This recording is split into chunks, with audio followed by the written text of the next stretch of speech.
ಎಲ್ಲರಿಗೂ ನಮಸ್ಕಾರ. Welcome to my channel. ನಾವಿವತ್ತು ಪನ್ನೀರ್ ಕಾಜು ಬಿರಿಯಾನಿ ಹೇಗೆ ಮಾಡೋದಂತ ನೋಡೋಣ. ಫಸ್ಟಿಗೆ ಇಲ್ಲಿ ಅಕ್ಕಿನ ನೆನೆ ಇಟ್ಕೊಂಡಿದ್ದೀನಿ.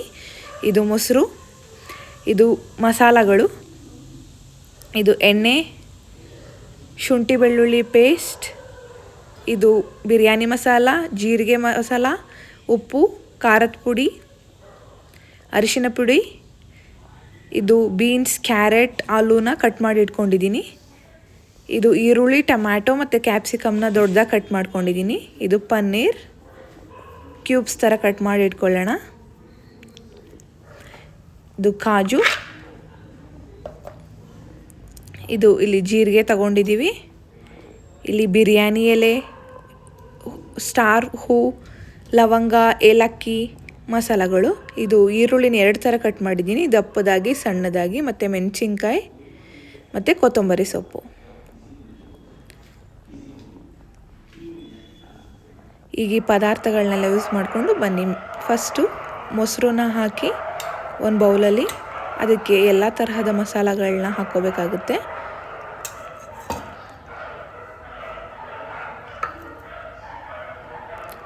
ಉಪ್ಪು ಹಾಕ್ತಿದ್ದೀನಿ,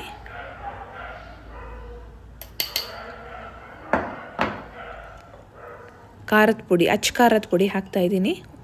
ನಿಮ್ಗೆ ಎಷ್ಟು ರುಚಿಗೆ ಬೇಕೋ ಅಷ್ಟು ಹಾಕೋಬೋದು. ಇದು ನಾನು ಮನೆಯಲ್ಲೇ ಮಾಡಿಟ್ಕೊಂಡಿರೋ ಮಸಾಲ, ಇದನ್ನು ಹಾಕ್ತಿದ್ದೀನಿ. ಇದು ಬಿರಿಯಾನಿ ಪೌಡರ್. ನೆಕ್ಸ್ಟ್ ನಾವು ಅರಿಶಿನ ಪೌಡರ್ನ ಹಾಕ್ಕೊಳ್ಳೋಣ.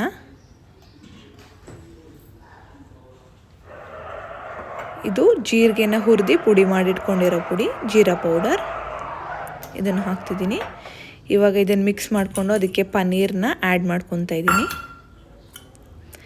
ಆಮೇಲೆ ದೊಡ್ಡದಾಗಿ ಹೆಚ್ಚಿಟ್ಕೊಂಡಿರೋ ಟೊಮ್ಯಾಟೊ, ಈರುಳ್ಳಿ, ಕ್ಯಾಪ್ಸಿಕಮ್ನ ಸಹ ಇದರೊಳಗಡೆ ಹಾಕಿ ಮಿಕ್ಸ್ ಮಾಡ್ಕೊಳ್ಳೋಣ. ಇದು ನೀಟಾಗಿ ಕೋಟ್ ಆಗಬೇಕು. ತರಕಾರಿಗಳಿಗೆ, ಪನ್ನೀರ್ಗೆಲ್ಲ ನಾವು ಏನು ಮಸಾಲ ಹಾಕಿದ್ದೀವಲ್ಲ ಅದು ನೀಟಾಗಿ ಕೋಟ್ ಆಗಬೇಕು. ಇದನ್ನು ಕಲಸಿ ಇದು ಸ್ವಲ್ಪ ಹೊತ್ತು ಮ್ಯಾರಿನೇಟ್ ಆಗಬೇಕು. ಸೊ ಇದನ್ನು ಫ್ರೀಝರಲ್ಲಿ ಇಡೋಣ. ಸ್ವಲ್ಪ ಹೊತ್ತು ಒಂದು 10 ಮಿನಿಟ್ಸ್ ಇಟ್ಟರೆ ನೀಟಾಗಿ ಅದೆಲ್ಲ ಮಸಾಲಗಳನ್ನ ತರಕಾರಿ ಮತ್ತು ಪನ್ನೀರ್ ಹೀರ್ಕೊಳ್ಳುತ್ತೆ. ಅಕ್ಕಿನ ಇವಾಗ ಬಾಯ್ಲಿಂಗ್ ಇಡ್ತಾ ಇದ್ದೀನಿ. ಫಸ್ಟು ಒಂದು ಕಡಾಯಲ್ಲಿ ನೀರನ್ನ ಬಿಸಿ ಮಾಡ್ಕೊಳ್ಳೋಣ, ಅದು ಕುದಿಬೇಕು. ಇನ್ನೊಂದು ಕುಕ್ಕರಲ್ಲಿ ಸ್ವಲ್ಪ ಎಣ್ಣೆ ಹಾಕಿ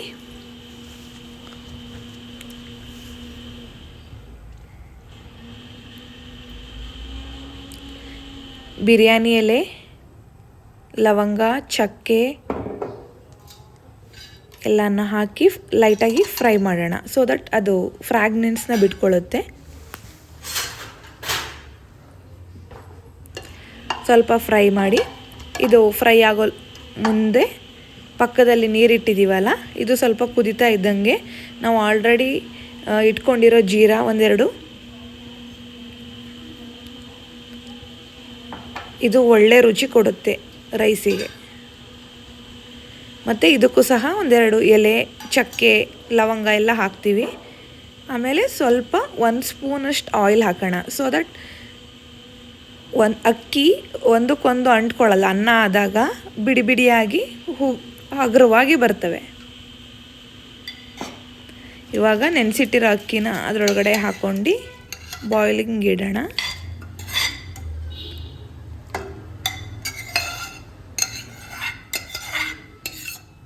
ಇದಕ್ಕೆ ಸ್ವಲ್ಪ ಉಪ್ಪು ಹಾಕ್ತಿದ್ದೀನಿ. ರುಚಿಗೆ ತಕ್ಕಷ್ಟು ಉಪ್ಪು ಹಾಕ್ಕೋಬೇಕು. ಇದನ್ನು ಚೆನ್ನಾಗಿ ಮಿಕ್ಸ್ ಮಾಡಿ ಈಗ ಇದ್ರ ಪಾಡಿಗೆ ಇದಾಗುತ್ತೆ. ನಾವು ಈ ಕಡೆ ಮಸಾಲ ರೆಡಿ ಮಾಡ್ಕೊಳ್ಳೋಣ. ಇದು ಸ್ವಲ್ಪ ಅದ್ರ ರಸ ಎಲ್ಲ ಬಿಟ್ಟ ಮೇಲೆ ಇದಕ್ಕೆ ನಾವಿವಾಗ ಒಂದೆರಡು ಜೀರಿಗೆ ಹಾಕ್ಕೊತಿದ್ದೀವಿ. ಈರುಳ್ಳಿ ದಪ್ಪದಾಗಿ ಹೆಚ್ಚಿಟ್ಟಿದ್ನಲ್ಲ ಆ ಈರುಳ್ಳಿನ ಹಾಕ್ಕೊತಿದ್ದೀನಿ ಇಲ್ಲಿ. ಆಮೇಲೆ ಹಸಿಮೆಣಸಿನ್ಕಾಯಿ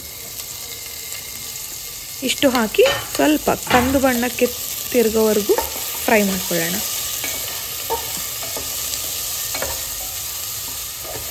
ಇದು ಸ್ವಲ್ಪ ಫ್ರೈ ಆಗ್ತಿದ್ದಂಗೆ ಕಡಿಮೆ ಉರಿಲಿ ಇಟ್ಕೊಳ್ಳಿ. ಜಾಸ್ತಿ ಆದರೆ ಸೀದೋಗುತ್ತೆ.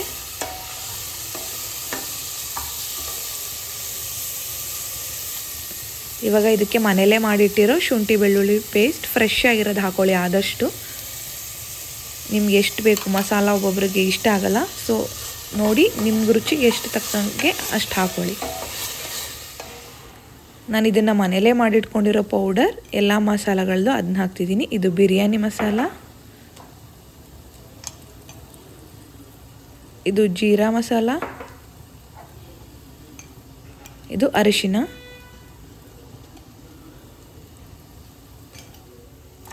ಒಂದೆರಡು ಗೋಡಂಬಿಗಳನ್ನ ಇದಕ್ಕೆ ಸೇರಿಸ್ಕೊಳ್ಳೋಣ.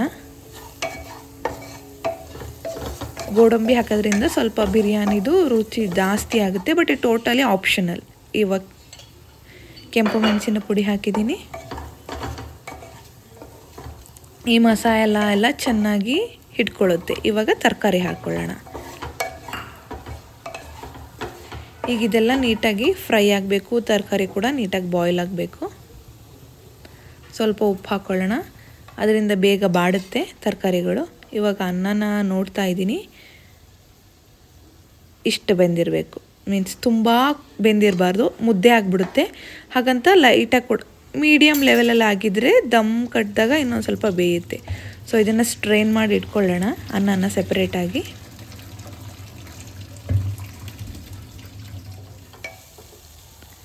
ಇವಾಗ ಇಲ್ಲಿ ನೋಡ್ತಾ ಇದ್ದೀನಿ ನಾನು ತರಕಾರಿಗಳು ಬೆಂದಿದೆಯಾ ಅಂತ. ನಾವು ಆಲ್ರೆಡಿ ಫ್ರೀಝರಲ್ಲಿ ಇಟ್ಟಿದ್ವಿ ಅಲ್ವಾ, ಒಂದು ಮಸಾಲ ಪ್ರಿಪೇರ್ ಮಾಡಿ ಪನ್ನೀರೆಲ್ಲ ಹಾಕಿ ಈಗ ಅದನ್ನು ಸೇರಿಸ್ಕೊತಾ ಇದ್ದೀನಿ. ನಮ್ಗೆ ಒಂದು ಸಲ ನಮ್ಮ ತರಕಾರಿ ಏನು ಹಾಕಿದ್ದೀವಿ ಅವೆಲ್ಲ ನೀಟಾಗಿ ಬಾಯ್ಲ್ ಆಗಿದೆ ಅಂತ ಆದಮೇಲೆ ಇದೇನು ಮಿಕ್ಸ್ ಮಾಡಿ ಫ್ರೀಝರಲ್ಲಿ ಇಟ್ಟಿದ್ವಿ ಮಸಾಲಾನ ಇದ್ರೊಳಗಡೆ ಸೇರಿಸ್ಕೊಬೇಕು. ಇದನ್ನು ಮಿಕ್ಸ್ ಮಾಡಿ ಒಂದು ಬಾಯ್ಲ್ ಆಗೋವರೆಗೂ ಇದನ್ನು ಬಿಡಬೇಕು. ಎಲ್ಲಿವರೆಗೆ ಅಂದರೆ ಅದು ಅದರ ನೀರೆಲ್ಲ ಸೀದಿ ಎಣ್ಣೆ ಎಲ್ಲ ಬಿಟ್ಕೊಳ್ಳುತ್ತೆ ಅಲ್ಲಿವರೆಗೆ. ಈಗ ನೀವು ನೋಡ್ತಿರ್ಬೋದು ನೀರು ಸೀದಿ ಸ್ವಲ್ಪ ಎಣ್ಣೆ ಕಾಣಿಸ್ತಾ ಇದೆ ನಿಮಗೆ. ಆ ಎಣ್ಣೆ ಬಿಟ್ಕೊಳ್ಳೋವರೆಗೂ ನಾವು ಬಾಯ್ಲ್ ಮಾಡಬೇಕಾಗುತ್ತೆ. ಈಗ ಇದು ನೀಟಾಗಿ ಬಾಯ್ಲ್ ಆಗಿದೆ. ನಾನು ಸ್ವಲ್ಪ ಮಸಾಲಾನ ಬೇರೆ ಪಾತ್ರೆಗೆ ತೆಗೆದಿಟ್ಟು ಲೇಯರಿಂಗ್ ಮಾಡ್ತಾಯಿದ್ದೀನಿ. ಈಗ ಸ್ವಲ್ಪ ಮಸಾಲ ಕೆಳಗಡೆ ಇದೆ, ಅದ್ರ ಮೇಲೆ ಒಂದು ಲೇಯರ್ ನಾವು ಮಾಡ್ಕೊಂಡಿರೋ ಅನ್ನನ ಲೇಯರಿಂಗ್ ಕೊಡೋಣ. ಇವಾಗ ಉಳಿದಿರೋ ಮಸಾಲಾನ ಇದ್ರ ಮೇಲೆ ಸ್ಪ್ರೆಡ್ ಮಾಡ್ತಿದ್ದೀನಿ. ಇನ್ನೊಂದು ಸ್ವಲ್ಪ ಅನ್ನ ಹಾಕ್ತೀವಿ. ಸೊ ನಾವು ದಮ್ ಕಟ್ಟಬೇಕಲ್ವ, ಇವಾಗ ಅದನ್ನು ಒಂದು ಲೇಯರಿಂಗ್ ಹಾಕೋಣ. ಇನ್ನು ಮಿಕ್ಕಿರೋ ಅನ್ನ ಎಲ್ಲ ಹಾಕಿ ಇನ್ನೊಂದು ಲೇಯರ್ ಪ್ರಿಪೇರ್ ಮಾಡ್ಕೊಂಡ್ವಿ. ಸ್ವಲ್ಪ ತುಪ್ಪ ಹಾಕ್ತಾಯಿದ್ದೀನಿ. ಕೊತ್ತಂಬರಿ ಸೊಪ್ಪನ್ನ ಸಣ್ಣದಾಗಿ ಹೆಚ್ಚಿಟ್ಕೊಂಡಿರೋದನ್ನು ಇನ್ನೊಂದು ಲೇಯರಿಂಗ್ ಮಾಡೋಣ.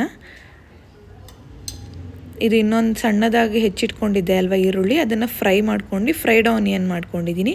ಇದು ಬಿರಿಯಾನಿನ ನಿಜವಾಗ್ಲೂ ರುಚಿನ ತುಂಬ ಜಾಸ್ತಿ ಮಾಡುತ್ತೆ. So please add it to your biryani. ಅದರಿಂದ ಫ್ರಾಗ್ನೆನ್ಸ್ ತುಂಬ ಚೆನ್ನಾಗಿ ಬರುತ್ತೆ.